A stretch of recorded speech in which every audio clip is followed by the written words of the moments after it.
What up, y'all? It's the Sports Mix. Big Kenny checking in. Need y'all to like, comment, share, and subscribe to the channel, man. Thank y'all for y'all support.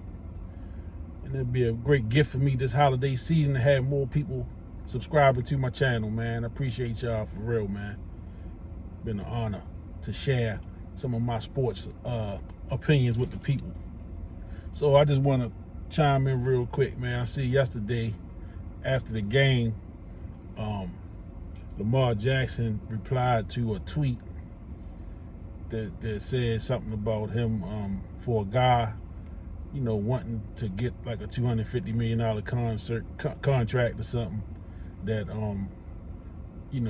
he should be doing better, at the end of games or something like that. I don't have it right in front of me, man, but I read it. I read the tweet last night. I heard about it last night. I looked it up. Of course, Lamar's comment had been deleted. Of course, they deleted his reply. But I was able to find it this morning. Of course, it's out there now. Somebody screenshot it, of course. And his reply is out there. But he replied, and he used some colorful language in his reply. And I don't have a problem with it. I don't have a problem with it at all, man. As a matter of fact, I love it. I love it, man. It showed, man, that the man got some fire up in him. He got some, he want this shit. Excuse my language. He want it. He wants it more than people believe that he wants it. You know what I'm saying? It's hard for people, sitting outside of we're not in the huddle with him. We're not in practice with him. We don't go with him day to day. We don't really see what it is that he do and how he pushes himself, how he motivates himself to win and get better.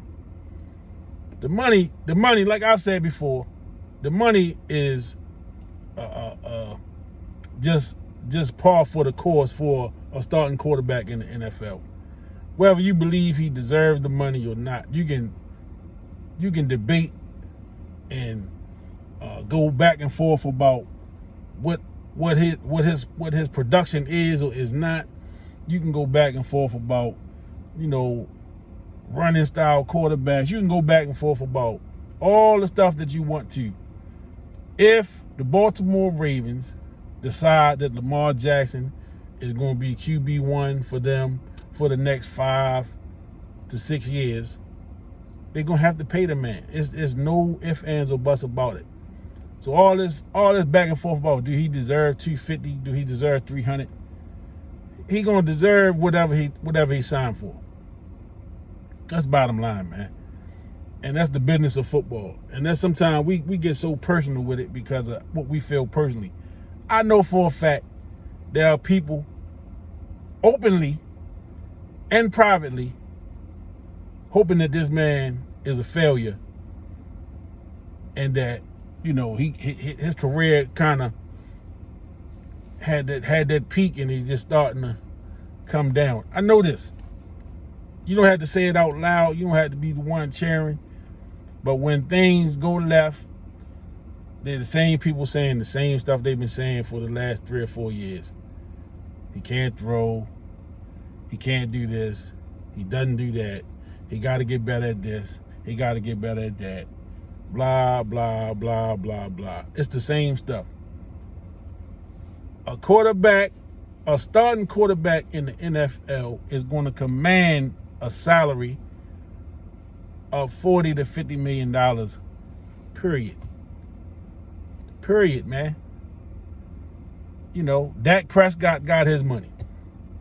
They had the same debates about him, and he got hurt. He got hurt prior to signing this contract. He got hurt, but the Dallas Cowboys said, you know what?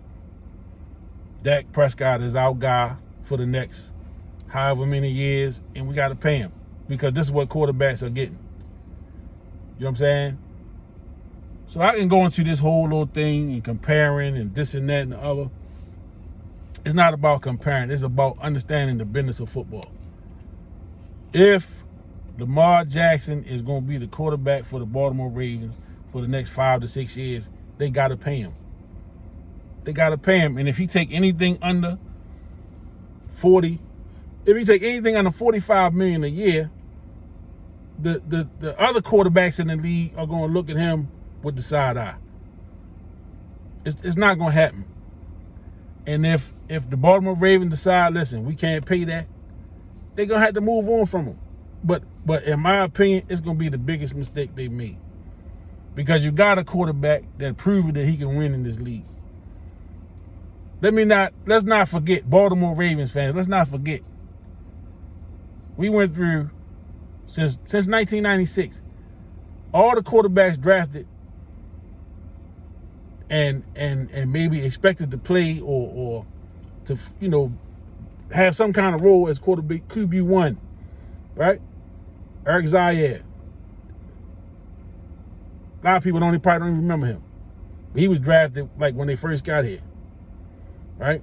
He wasn't a first round draft pick, but he was a quarterback they drafted, and it was thought maybe he could do something. Chris Redman, Johnny Unitas, the great Johnny Unitas. He's a Johnny Unitas.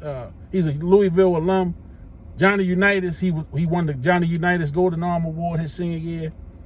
I believe the Ravens, they said all the reports said that they drafted him because Johnny Unitas recommended him.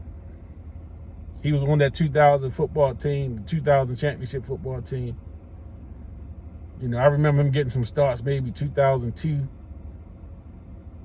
after the Elvis Gerback fiasco. And they brought Elvis Gerback here because, they knew he wasn't going to be done. So that didn't work. Kyle Bowler, we all know what happened with that. The only quarterback the Ravens drafted that got a second contract was Joe Flacco. In Joe's first couple of years, Joe was a guy who learned on the job, a la a Tom Brady. Tom Brady in his first couple of years wasn't the Tom Brady he became after maybe 3 or 4 years in. He was a guy that understood how to manage. He made plays. He had a really good defense them first couple of years in New England. And once he got a feel for how things work, then Belichick took the reins off him and let him play. And, the rest is history. Joe Flacco, in them first couple of years, he wasn't putting up great numbers, man. Offensively, he was doing what he had to do to win games. If he had to make a play, he could make it. But they didn't just turn him loose and let him throw the ball 30, 40 times a game. That wasn't what was happening, man. But Joe Flacco is the only other quarterback to get a second contract. And he got that second contract after he won the Super Bowl, of course, when the first one expired.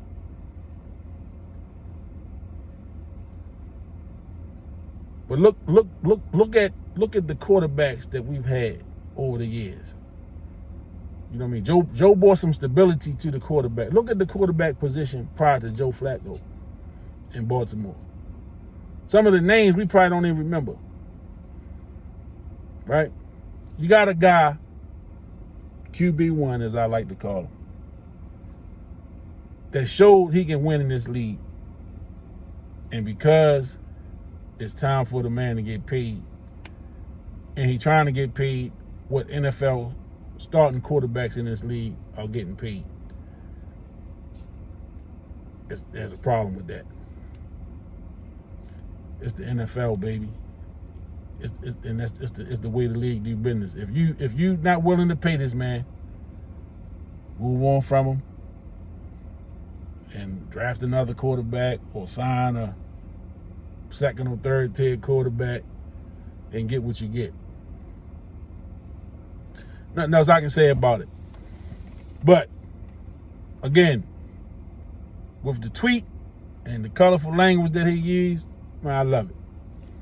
I love it. And I hope that shit sparked the team up in some kind of way to where they say, all right, our quarterback is down for this. Let's rally behind our quarterback and let's win some fucking football games. Excuse my language, man. I'm getting a little excited. But hey, thank y'all again for tuning in. Don't forget to like, comment, share, and subscribe to the channel. Peace.